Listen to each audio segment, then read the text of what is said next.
আবার বলতেছি টপিকসটা critical in a sense তুমি গতানুগতিক যেই ধারণা নিয়ে ইংরেজি পড়েছো এই সাবজেক্টিভ মোডে সেই ধারণাটা টোটালি উল্টায়া যায়। সো একটুখানি কেয়ারফুলি তোমাদেরকে নিয়মটা মনে রাখতে বাবা। তোরা যারা বিভিন্ন ধরনের কম্পিটিটিভ এক্সামের জন্য প্রস্তুতি নিচ্ছিস আজকের ভিডিওটা তোদের জন্য খুবই গুরুত্বপূর্ণ হতে যাচ্ছে। এ কারণেই যে আজকের ভিডিওটি তুমি বুঝতে পারবা যে তোমার ইংরেজিতে উইকনেস কতটুকু। তাই তোমরা আজকে টপিকসটা শুরু থেকে শেষ পর্যন্ত দেখবা, কারণ আজকে টপিকস আমি আলোচনা করবো হলো সাবজেক্টিভ। ওকে, সাবজেক্টিভ জিনিসটা কি? ধরো তুমি তোমার মনের কোনো ইচ্ছা প্রকাশ করতেছো যে কেউ তোমার হয়ে কোনো একটা কাজ করুক অথবা কোনো একটা কাজ করুক বলে তুমি এটা চাচ্ছ, এইরকম প্রকাশ করার জন্য, মনের ভাব প্রকাশ করার জন্য তুমি কখনো কখনো কমপ্লেক্স সেন্টেন্স ব্যবহার করো।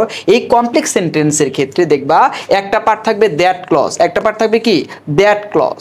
এই যে একটা পার্ট থাকবে তোমার হলো দ্যাট ক্লজ। এই দ্যাট ক্লজের পরে তুমি অলওয়েজ ভার্বের বেস ফর্ম ব্যবহার করবা, কিন্তু কথা হচ্ছে কখন ব্যবহার করবা, কোন কোন ক্ষেত্রে ব্যবহার করবা, কি থাকলে ব্যবহার করবা। খেয়াল করো, আমি এখানে একটা বাক্য দিয়েছি, শি ইনসিস্টেড। দেখো এখানে একটা ভার্ব দেওয়া আছে ইনসিস্টেড।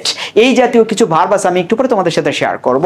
ইনসিস্টেড, এখানে দেওয়া আছে কি ইম্পারেটিভ, এটা হচ্ছে একটা অ্যাডজেক্টিভ। এই জাতীয় অনেক অ্যাডজেক্টিভ আছে, একটু পরে আমি তোমাদের সাথে শেয়ার করতেছি।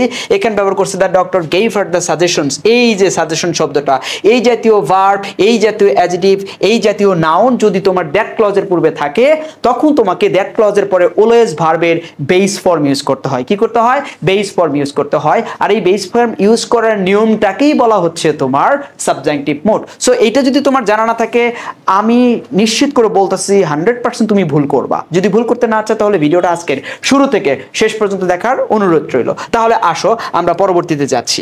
ধরো সাবজেক্টিভের ক্ষেত্রে কিছু কিছু ভার্ব আছে, কিছু কিছু অ্যাডজেক্টিভ আছে, কিছু কিছু নাউন আছে। আমি তোমাদের জন্য একটা লিস্ট করে দিয়েছি ভার্ব, কোন কোন ভার্ব থাকবে। অবশ্যই কিন্তু সেগুলো কিন্তু দ্যাট ক্লজের পূর্বে থাকবে। ঠিক আছে, কি কি ভার্ব আছে দেখো, যেমন advice, demand, ask, comment, propose, urge, require, request, recommend, insist, suggest, stipulate, তারপর অর্ডার, প্রেফার, উইশ, মুভ।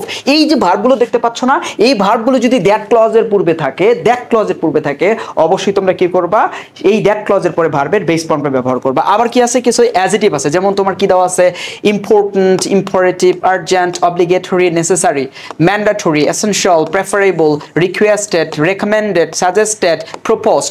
এই অ্যাডজেক্টিভগুলো তোমাদেরকে একটু কষ্ট করে মাথায় রাখতে হবে। আমি তোমাদের সাথে কোনো টেকনিক শেয়ার করতেছি না, এই কারণেই যে টেকনিক পড়লে তুমি যেটা হবে পরীক্ষার হলে গিয়ে সেটা তুমি খুব একটা কাজে লাগাতে পারবে না। তাই আমি বলবো ডিটেইলস পড়ো, আর ডিটেইলসের জন্য আমি তোমাদের সাথে এগুলো শেয়ার করতেছি। তাহলে এগুলো হচ্ছে তোমার হলো ভার্ব, আর এগুলো হচ্ছে তোমার অ্যাডজেক্টিভ। এবং এরপরে দেখো কিছু নাউন আছে, এই নাউনগুলো যদি তোমার ওই দ্যাট ক্লজের পূর্বে থাকে অবশ্যই তুমি দ্যাট ক্লজের পরে বেস ফর্ম ব্যবহার করবে। যেমন কি কি আছে দেখো, advice, suggestions, request, recommendation, demand, requirement, instant, suggestions, proposal, preference.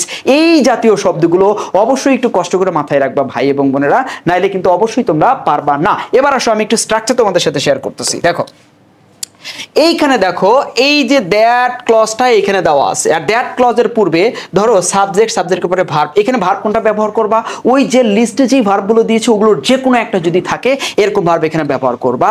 এখানে দেখো বি ভার্ব, সাবজেক্টের পরে বি ভার্ব, বি ভার্বের পরে অ্যাডজেক্টিভ। এই অ্যাডজেক্টিভটা কোনটা হবে, যে কোনো অ্যাডজেক্টিভ হলে কিন্তু হবে না, আমি ওই লিস্টে যতগুলো দিয়েছি ওই অ্যাডজেক্টিভগুলো যে কোনো একটা ব্যবহার করবা। এরপরে দেখো সাবজেক্ট, ভার্ব এবং নাউন, কোনগুলো নাউন, ওই যে লিস্টে যেগুলো দিয়েছি ওই নাউনগুলোর যে কোনো একটা যদি থাকে, তাহলে দেখো ওই ভার্বগুলোর যে কোনো একটা ভার্ব, ওই অ্যাডজেক্টিভগুলোর যে কোনো একটা অ্যাডজেক্টিভ, ওই নাউনগুলোর যে কোনো একটা অ্যাডজেক্টিভ, নাউনগুলোর যে কোনো একটা নাউন যদি এখানে থাকে তাহলে তোমরা দ্যাট ক্লজের পরে কি করবা, তোমরা ব্যবহার করবা সাবজেক্ট, সাবজেক্ট, তারপরে base form of the verb ব্যবহার করবা, base form of the verb ব্যবহার করবা। আর ব্যবহার করা যাবে না কি কি আমি তোমাদের একটু দেখাই দিচ্ছি। ধরো তোমরা এখানে কিন্তু এস অথবা ইএস অথবা টি অথবা ইডি অথবা আইএনজি, এই জিনিসগুলো যদি ভার্বের সাথে থাকে এই পাশে, তাহলে সেই বাক্যটা অবশ্যই কি হবে, ভুল হবে, কারণ এগুলো ব্যবহার করা যাবে না।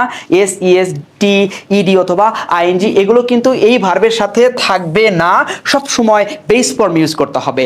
এই সূত্রটা তোমরা একটু মনে রাখবা। এবার আসো আমরা কিছু উদাহরণ দেখে সেটাকে একটু সলিউশন করার চেষ্টা করব। দেখো এখানে কি বলা হয়েছে, দেখো যে the doctor suggested that the patient, খেয়াল করো এইখানে সাজেস্টেড শব্দটা দেওয়া আছে, ভার্ব হিসেবে দেওয়া আছে। তাহলে এখন আমরা এখানে কি করব, দেখো এখন আমাদের খেয়াল করতে হবে that এর পরে অবশ্যই base form of the verb use করতে হবে। কি বলছে দেখো, that এখানে দেখো কি বলছে, that the patient dash wait।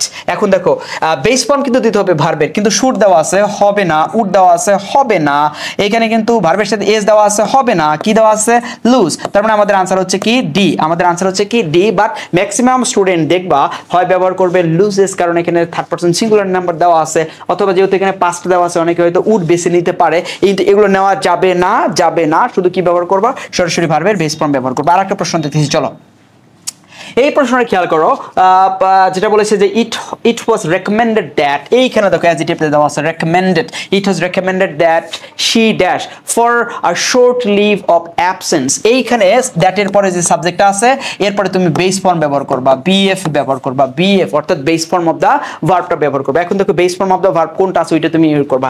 S আছে হবে না, ইডি আছে হবে না, হ্যাড অ্যাপ্লাইড আছে হবে না, সো আনসার কি হবে, আনসার হচ্ছে তোমার হলো বি।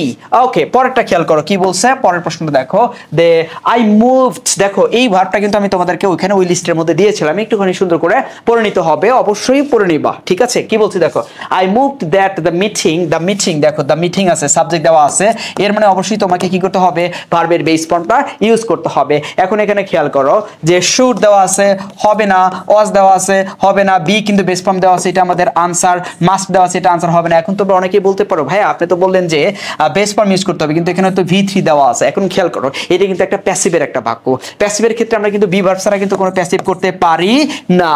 বি ভার্ব বলতে তোমাকে কি বোঝানো হয়েছে, এম, ইজ, আর, was অথবা কি ওয়ার, এগুলোকে বলা হচ্ছে কিন্তু তোমার হলো বি ভার্ব। যদি এইরকম বি ভার্ব যদি থাকে, বাক্যটা যদি প্যাসিভ হয়, তাহলে তোমরা সবসময় সেটার পরিবর্তে কি ব্যবহার করবা, বি ব্যবহার করবা। যেমন এখানে তোমাদের বি ব্যবহার করা হয়েছে, সো আনসার হচ্ছে কি তোমার সি। ওকে, আসো পরে আরেকটা প্রশ্ন আছে, আমরা একটু দেখি কি বলছে দেখো, আর টিচার অলওয়েজ প্রেফারস, এইখানে দেখো শব্দটা দেওয়া আছে prefers, that her every single student, যাই হোক না কেন তুমি এখানে দ্যাট এর পরে কিন্তু সাবজেক্ট দেওয়া আছে, এখন তুমি ব্যবহার করবা ভার্বের বেস ফর্ম। বের করো ভার্বের বেস ফর্ম কোথায় দেওয়া আছে, স্পিক্স, এস দেওয়া আছে হবে না, উইল দেওয়া আছে হবে না, স্পিক দ্য ট্রুথ এটা দেওয়া আছে, আনসার হবে এইটা, ডি শ্যাল দেওয়া আছে, এই কারণে আনসারটা হবে না, আনসার হচ্ছে তোমার সি। আবার বলতেছি টপিকসটা ক্রিটিক্যাল ইন এ সেন্স, তুমি গতানুগতিক যেই ধারণা নিয়ে ইংরেজি পড়েছো এই সাবজেক্টিভ মোডে সেই ধারণাটা টোটালি উল্টায়া যায়, সো একটুখানি কেয়ারফুলি তোমাদেরকে নিয়মটা মনে রাখতে হবে। এরপর কি বলেছি দেখো, যে which of the following sentences is correct, এখানে যতগুলো সেন্টেন্স দেওয়া আছে তার মধ্যে কোনটা কারেক্ট এটা তোমাকে বের করতে হবে। এবার খেয়াল করো, আই ইনসিস্ট, দেখো প্রত্যেকটাতে কি দেওয়া আছে, ইনসিস্ট, ইনসিস্ট, ইনসিস্ট, ইনসিস্ট, ওই যে ভার্বের যে লিস্ট দিয়েছি তার মধ্যে এটা দেওয়া আছে। এখন দ্যাট ক্লজের পরে তোমাকে যেটা ব্যবহার করতে হবে কি, base form of the verb, nothing else. তো খেয়াল করো কি বলছে, that she come alone, so subject দেওয়া আছে, বেস ফর্ম দেওয়া আছে, সো এইটা হচ্ছে আমাদের আনসার। বাকিগুলো একটু দেখি কেন আনসার না, দেখো এখানে এস দেওয়া আছে, আনসার হবে না, ভি2 দেওয়া আছে, আনসার হবে না, হেল্পিং ভার্ব মে দেওয়া আছে, আনসার হবে না, সো আনসার নাম্বার হচ্ছে আমাদের এ।